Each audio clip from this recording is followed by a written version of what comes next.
If you tried this, you'd be in the hospital. This bird does it 20 times per second. Every strike hits with up to 1,200 times the force of gravity. A professional boxer can get knocked out at 90. So how is this bird not instantly concussed? Here's what your eyes can't see. The beak isn't just a spike. It's layered. Outer keratin absorbs the first shock. Inner bone redirects the rest sideways instead of straight back. That alone reduces the force reaching the brain. But that's not enough for 1,200 Gs. Right behind the beak is dense, spongy bone that compresses at the exact microsecond of impact.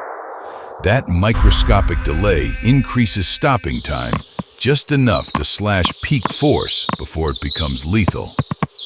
And then comes the part that sounds impossible.